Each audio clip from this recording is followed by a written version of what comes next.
नमस्कार साथियों, स्वागत है आप सभी का आपकी अपनी पाठशाला पर। मैं हूं अंकित अवस्थी। आप हैं मेरे सामने एक ऐसे मामले की चर्चा करने के लिए जो इन दिनों काफी समय से सुर्खियों में है। आप तो अब हर कड़ी से परिचित हैं। बस नया अपडेट यह है कि पीएम मोदी इस मामले पर अपनी बात बोल दिए हैं। क्या मामला है? पन्नू याद तो होगा, जो बैठ करके कहीं सुरक्षा में बैठकर कई प्रकार की धमकियां आए दिन भारत को देता रहता है, लेकिन इस बात पर अभी तक प्रधानमंत्री के द्वारा किसी भी प्रकार की प्रतिक्रिया नहीं आई थी। हालांकि इस विषय पर हम लगातार 3 वीक से, मतलब महीने, कई महीने हो गए, हम लगातार इस पर सेशन कर रहे हैं। हम आपको बताते आए हैं कि किस प्रकार से भारत के और खालिस्तानी समर्थक जो हैं उनके बीच में संबंध तल्ख हैं। कनाडा और अमेरिका बीच में फंसे, भारत ने उनको भी धमका दिया कि बोले भाई साहब, हमारे देश को तोड़ने वालों को हम मतलब अपने यहां पर जगह नहीं देंगे। खैर, ये सब चीजें चल रही थी। इसी बीच में प्रधानमंत्री की तरफ से पहली बार रिएक्शन आ गया है। रिएक्शन कहां आया है? तो अमेरिका का एक न्यूज़पेपर है फाइनेंशियल टाइम्स। उस फाइनेंशियल टाइम्स के द्वारा प्रधानमंत्री की हाल ही में एक इंटरव्यू कंडक्ट करवाई गई है। उस इंटरव्यू में प्रधानमंत्री का जो रेस्पॉन्स है उस पर प्रॉपर तरीके से जानकारी निकल कर आई है। यानी फाइनेंशियल टाइम्स को प्रधानमंत्री ने अपनी प्रतिक्रिया दी थी, प्रॉपर इंटरव्यू दिया है। उसमें कई विषयों पर चर्चा हुई, उनमें से एक विषय यह भी था। और यहां पर इन्होंने अपनी सारी बातें कही और फिर अखबारों ने उसी चीज को काट पीट कर रखना शुरू कर दिया। इनके बाद में कनाडा का भी रिएक्शन आ गया। ट्रूडो जो इतने दिन से मेहनत कर रहे थे कि भारत से हम कुछ बुलवाएं, भारत से हम कुछ बुलवाएं, फाइनली इनको भी थोड़ी शांति मिली कि भारत ने अपनी टोन बदली है। टोन बदली है मतलब यह था कि अभी तक भारत बहुत आक्रामक था, लेकिन अमेरिका के इंटरफेरेंस के बाद भारत भी थोड़ा सा नरम पड़ा है। सारी बातें डिटेल में आज आपको बताएंगे, लेकिन इससे पहले क्विक अपडेट जान लीजिए। यदि आपको लगता है कि आपने अभी तक हमारे बैचेस में एडमिशंस नहीं लिए हैं, हमने आपके एडमिशंस भले ही क्लोज कर दिए हों, लेकिन 4 सब्जेक्ट्स जो वहां पढ़ाए जाते हैं उनके हैंड रिटन नोट्स आपके लिए अभी भी उपलब्ध हैं।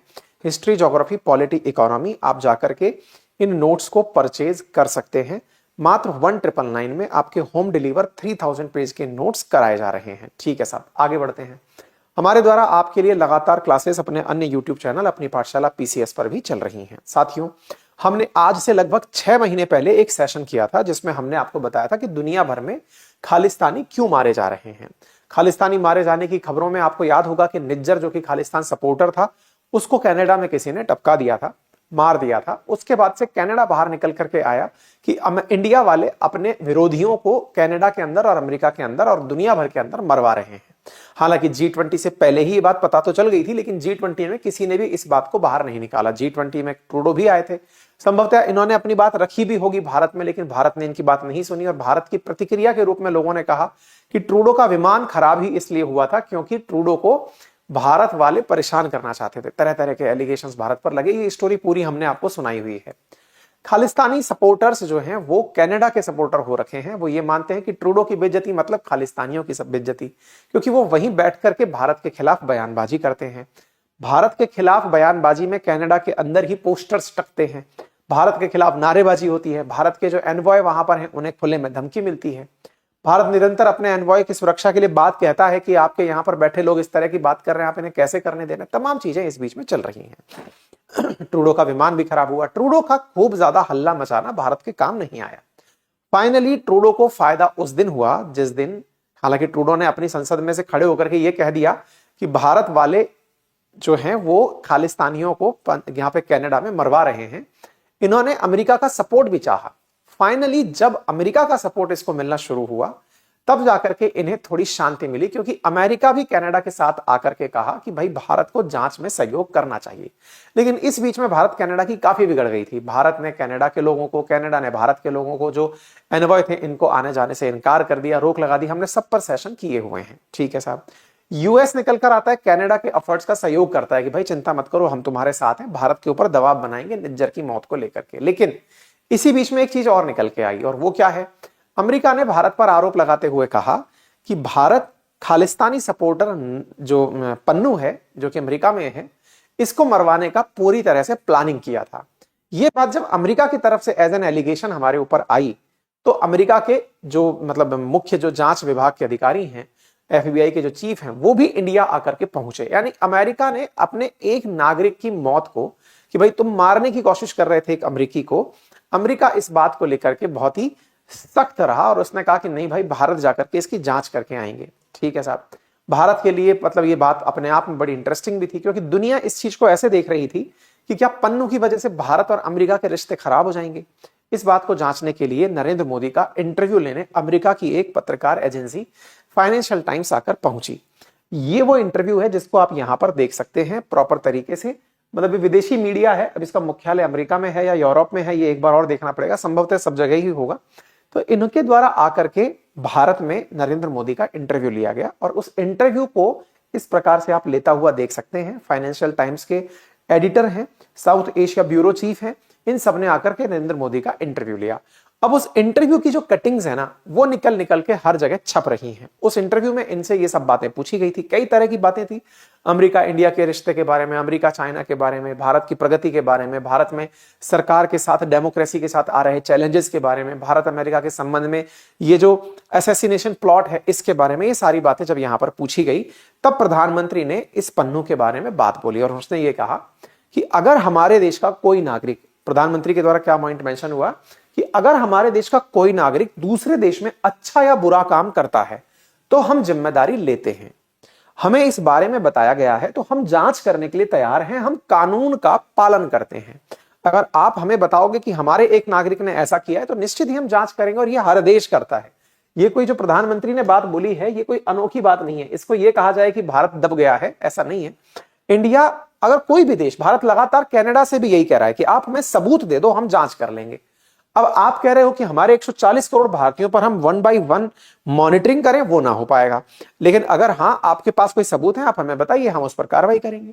मोदी ने यहां पर एक बात और भी मेंशन करी और वो ये है कि अभिव्यक्ति की स्वतंत्रता की आड़ में यह तत्व डराने, धमकाने और हिंसा भड़काने में लगे हुए हैं। तो जो लोग, जैसे चाहे पन्नू हो चाहे निज्जर हो, जो बाहर बैठ करके भारत के खिलाफ बयानबाजी करते हैं, ये उनको फ्रीडम ऑफ एक्सप्रेशन के नाम पर करने की आप लोगों ने भले ही आजादी दे रखी हो, हम इस चीज पर अपना रुख क्लियर करते हैं। भारत विदेशों में स्थित कुछ चरमपंथी समूहों की गतिविधियों के बारे में चिंतित है। अमेरिका के साथ हमारे रिश्ते काफी मजबूत हैं। सुरक्षा और आतंकवाद विरोधी सहयोग हमारी साझेदारी का एक मुख्य आधार है। कुछ घटनाओं को दोनों देशों के डिप्लोमेटिक रिलेशन से जोड़कर नहीं देखा जाना चाहिए। कुछ घटनाएं हैं, उनकी वजह से आप ये मत सोचिए कि हमारे कूटनीतिक रिश्ते खराब हो जाएंगे। आपको मालूम होना चाहिए, अभिव्यक्ति की आजादी का लाभ उठाकर ये पन्नू आए दिन 4 नवंबर, 27 सितंबर, अगस्त, जुलाई, लगातार इसके द्वारा भारत को आए दिन धमकियां दी जाती रहती है। 26 देखो बीबीसी में रही है कि इसने इतनी धमकियां भारत को दी हैं। इसका मतलब भारत इस तरह के लोगों को खुद तो पसंद नहीं करता है, लेकिन हां, अमेरिका को अगर ऐसा लगता है कि हमें इसके बारे में जांच में सहयोग करना चाहिए तो हम जरूर करेंगे। ठीक है साहब, ट्रूडो निकल के आते हैं। इनको लगा कि अब जाकर भारत फाइनली सुनने को तैयार हुआ है। इन्होंने आकर कहा कि भारत अमेरिका के कहने के बाद से अपने आक्रामक रुख में परिवर्तन किया है। जब अमेरिका ने आरोप लगाया तब जाके भारत बातचीत को तैयार हुआ है। लेकिन इंटरेस्टिंग बात यह है कि हम ट्रूडो के साथ अभी भी तैयार नहीं हुए, लेकिन ट्रूडो खुश हैं कि हमारे लिए अमेरिका बोला और अमेरिका के बोलने पर भारत ने जांच में सहयोग करने की बात की है। हालांकि भारत पहले से कनाडा से यही कह रहा है कि अगर आपके पास कोई इस तरह का एविडेंस है जिसमें यह प्रूव होता है कि हमारे किसी आदमी ने ऐसा किया तो हमें दीजिए। अब ये वो दे तो पाए नहीं। अमेरिका के बिहाफ पर जब अमेरिका बोला है तो भारत कह रहा दे दीजिए, हम कर लेंगे। तो इस तरह की चीजों में कनाडा को फाइनली बहुत शांति मिली है। कनाडा कह रहा है, कनाडा ने अपने मतलब कैनेडियन ब्रॉडकास्टिंग कॉर्पोरेशन, जैसे बीबीसी है, बीबीसी ब्रिटिश ब्रॉडकास्टिंग कॉर्पोरेशन है, ऐसे कनाडा का सीबीसी है, उससे बातचीत करते हुए इन्होंने अपनी तरफ से कहा कि भारत को अब यह एहसास हो चुका है कि वो हमेशा आक्रामक रुख अख्तियार नहीं कर सकता, इसलिए भारत में सहयोग करने की भावना आ चुकी है। अमेरिका के कड़े रुख की वजह से भारत में यह बदलाव आया है। प्रधानमंत्री के बयान के बाद इस तरह की बातें निकल करके आई हैं। इसने कहा कि ट्रूडो कहते हैं कि भारत के साथ हम अच्छे रिश्ते चाहते हैं, हम टकराव नहीं चाहते, हम रिश्ते बेहतर करना चाहते हैं, इंडो पैसिफिक रणनीति को आगे बढ़ाना चाहते हैं, लेकिन कनाडा के लोगों के अधिकार, लोगों की सुरक्षा के लिए खड़ा होना हमारा कर्तव्य है। ट्रूडो ने कहा कि पन्नू मामले में अमेरिका के कड़े रुख से भारतीय एजेंसियां जांच में सहयोग देने को तैयार हुई हैं। हमें उम्मीद है कि अब निज्जर हत्याकांड की जांच में भी कनाडा को वैसा ही सहयोग मिलेगा। इस मामले में असली अपराधियों को सजा मिल सकेगी। कुछ भी नहीं होना, चिंता मत करो, क्योंकि तुमसे हम बार बार मांग रहे हैं एविडेंस दो, तुम्हारे पास वो है नहीं। खैर, फिलहाल के लिए अच्छी बात यह है कि भारत का ये रुख भी इन्होंने पहली बार ही देखा है कि भारत अपने विरोधियों को दुनिया में चाहे कोई कहीं भी हो उसे ठिकाने लगाने का रोल अपना रहा है। दुनिया को नया भारत और बदला हुआ भारत दिख भी रहा है। बाकी इस विषय पर आपकी क्या राय है जरूर कमेंट बॉक्स में बता सकते हैं। फिलहाल के लिए इतना ही। अगर जानकारी पसंद आई हो तो अपने साथियों से साझा करें। चैनल पर नए हैं तो एकदम सब्सक्राइब कर लें। और हाँ, अपडेट आपके लिए यह है कि यदि आप में से कोई भी साथी हमारे हैंड रिटन नोट्स अपने घर पर मंगाना चाहता है तो हिंदी और इंग्लिश दोनों मीडियम में हमारे नोट्स उपलब्ध हैं। मात्र 1999 में 4 subject geography, polity, economy, history आपके लिए दिए जा रहे हैं। Thank you so much.